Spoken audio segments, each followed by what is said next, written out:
मैं सचमुच में बड़भागी हूँ। ईश्वर की मुझ पे असीम अनुकंपा रही कि मुझे उस परिवार में पैदा किया जिसमें दादा श्री बालकृष्ण बैरागी पैदा हुए। दादा अब नहीं हैं, लेकिन उनकी पुण्याई अब तक मुझे फलीभूत हो रही है। लोग मुझे मेरे नाम से तो जाने नहीं जाने, पर जैसे ही मालूम पड़ता है कि मैं बालकवि जी का छोटा भाई हूँ, तो उनकी नज़रों में एकदम आदर भाव उमड़ आता है। और वो मैं जानता हूँ मेरे प्रति नहीं है, दादा के प्रति है। इसी के अधीन दादा से जुड़ी हुई सामग्री लोग मुझे भेजते रहते हैं। नमस्कार, मैं विष्णु बैरागी और आप देख रहे हैं मेरा यूट्यूब चैनल बैरागी की बातें हैं। इस चैनल के मुख्य कामों में से एक काम है कि दादा श्री बालकृष्ण बैरागी से जुड़ी हुई सामग्री को एक जगह इकट्ठा करना। तो आज जो कुछ सुना रहा हूँ वो दादा से जुड़ी हुई तो नहीं है, लेकिन दादा के कारण आज यहाँ पर मुझे मिली है। आपने देखा होगा कि इन दिनों लल्लन टॉप पर 4 लेन सुनारियों वाले कवि, बहुत लोकप्रिय कवि श्री सुरेंद्र शर्मा का एक वीडियो बड़ा लोकप्रिय हो रहा है। अंशों में उसे सुना जा रहा है। लल्लन टॉप ने भी उसे पूरे लगभग पौने 2 घंटे का एक समग्र भी दिया है और उसके टुकड़े टुकड़े भी करके वो उन्होंने यूट्यूब पर उपलब्ध करा रखे हैं। तो उसमें एक हिस्से में, लगभग 40वें मिनट वाले हिस्से में दादा श्री बालकृष्ण बैरागी का उल्लेख है। उसकी वजह से मुझे कच्छ में रहने वाले, आदिपुर में, कच्छ के आदिपुर में रहने वाले विवेक मेहता ने, पुणे में रहने वाले मेरे बड़े बेटे ने और दिल्ली में रहने वाली सोनिया या सानिया त्यागी जी ने मुझे ये वीडियो अलग अलग वक्त पे भेजा। मुझे बहुत अच्छा लगा कि दादा की वजह से मुझे याद किया जाता है। इसमें मैं दादा के लिए कुछ नहीं कहना चाहता हूँ, आज मैं सुरेंद्र शर्मा जी के लिए कहना चाहता हूँ। सुरेंद्र शर्मा जी ने इस वीडियो में कहा है कि उन्होंने खास बात कही है। उन्होंने दादा को जिस तरह से याद किया, वो तो आपने सुना ही होगा कि दादा का कवि सम्मेलन नामक संस्था में दादा का योगदान उन्होंने जिस तरह से भावुकता से और आदरपूर्वक उल्लेखित किया, वो प्रणम्य है, उसका जवाब नहीं। और सुरेंद्र भाई हमारे मैं सुरेंद्र भाई के परिवार का हूँ, वो हमारे परिवार के तो क्या है, मैं उनके परिवार का हूँ, उनकी हम पे बड़ी कृपा है। तो इसमें सुरेंद्र भाई ने एक बात कही है, उन्होंने कहा था कि मैं शारीरिक गतिविधियों में विश्वास नहीं रखता, शारीरिक श्रम में विश्वास नहीं करता, सुबह पैदल नहीं चलता, डाइटिंग नहीं करता, वगैरह वगैरह वगैरह। उन्होंने कहा था कि उसके क्या क्या सावधानी बरती हैं। उसमें उन्होंने कहा था कि मैं होटल का खाना नहीं खाता हूँ, जंक फूड नहीं खाता हूँ और घर का खाना खाता हूँ। उनके घर का खाना खाता हूँ, इसी पर आज का मेरा प्रसंग आपको संस्मरण सुना रहा हूँ।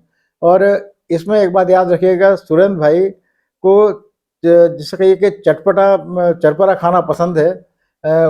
और उड़द की दाल और मक्का की रोटी, उड़द की दाल यदि लहसुन प्याज से तड़का लगाया हुआ है, तो यदि उन्हें लहसुन प्याज के तड़के वाली उड़द की दाल और मक्का की रोटी मिल जाए तो वो स्वर्ग भी छोड़ दें उसके लिए, इतने शौकीन है इसके।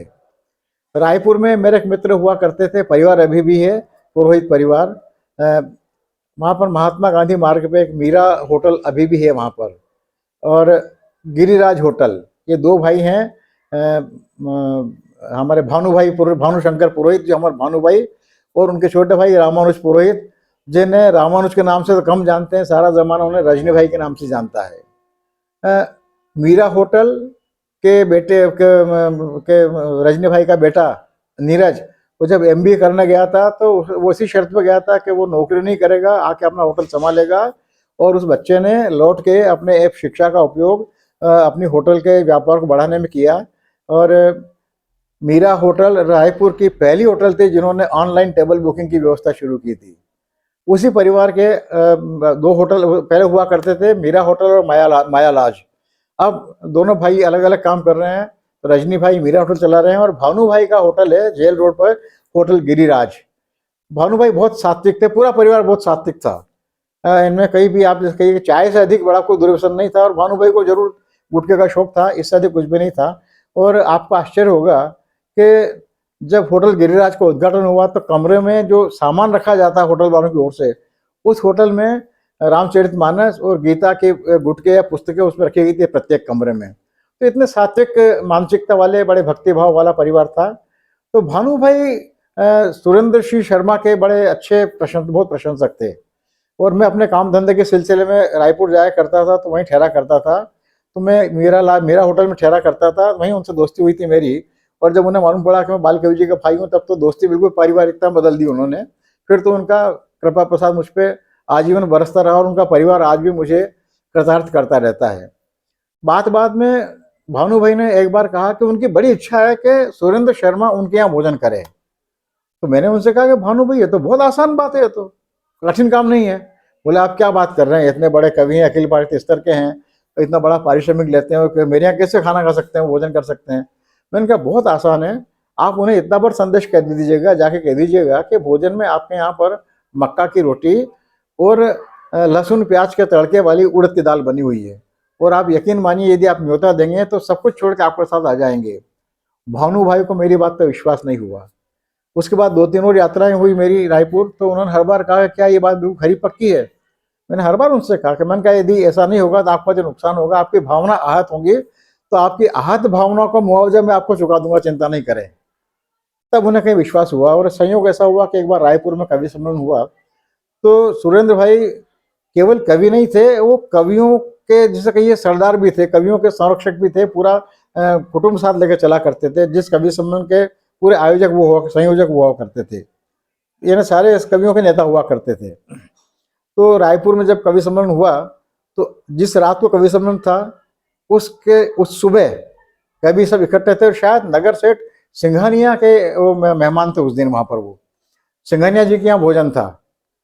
राय और भानु भाई चुपचाप कवियों के बीच में जाके बैठ गए, बातचीत चल रही थी। तो बात करते करते उन्होंने केवल भानु भाई ने नमस्ते किया, और सुरेंद्र भाई ने भी सामान्य रूप से के कवि सम्मेलन का श्रोता है, प्रशंसक है, नमस्ते का जवाब दिया प्रेम से, विशेष कोई बात नहीं हुई। लेकिन जैसे ही भोजन का बुलावा आया तो सुरेंद्र भाई ने कहा कि चलो रे चलो, सब कवियों से कहा चलो भोजन करने चलो, सेठ जी का बुलावा आ गया है। तो सब उठने लगे, और अचानक भानु भाई ने जोर से कहा कि सुरेंद्र भाई एक बात सुनना। उन्होंने कहा कहिए। बोले आज मेरे यहाँ मक्का की रोटी और लहसुन प्याज के तड़के वाली उड़द की दाल बनी है, वो आपको खाना हो तो आप चलिए मेरे साथ, में आपको न्योता देता हूँ। सुरेंद्र भाई एकदम बिल्कुल जैसे कोई है ना कोई वरदान मिल गया हो। बोले क्या बात कर रहे हैं आप, आपका नाम क्या है? बोले मेरा नाम भानु शंकर पुरोहित है। और बोले पुरोहित जी आप पुरोहित हैं और आप कह रहे हैं कि लहसुन प्याज के तड़के वाली उड़द की दाल आपने बनाई है, पक्की बात है? बोले पक्की बात है, और आप चलेंगे तो आप पाएंगे कि आपके लिए विशेष व्यवस्था नहीं करनी पड़ रही है, घर पे तैयार है, आपको चलती थाली लग जाएगी।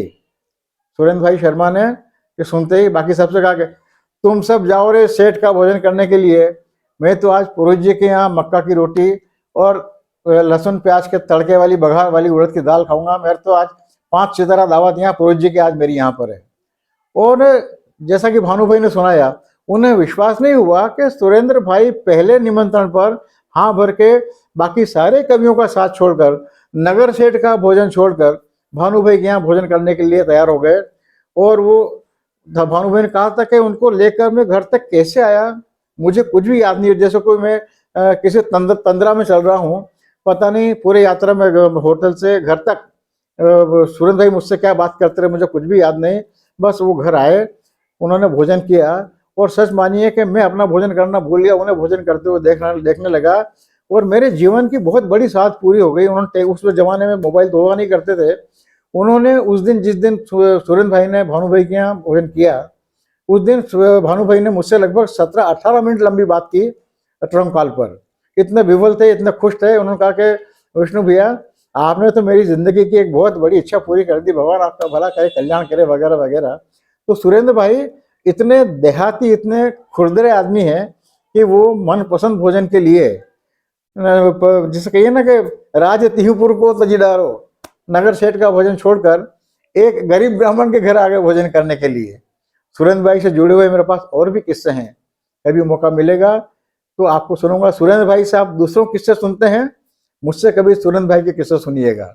बहुत बहुत धन्यवाद, नमस्कार। उम्मीद है सुरेंद्र भाई का ये किस्सा आपको अच्छा लगा होगा। फिर मुझे मौका दीजिएगा, मेरे चैनल को सब्सक्राइब कीजिएगा, करवाते रहिएगा। सदैव की तरह आपका कृपाकांक्षी, मैं विष्णु बैरागी।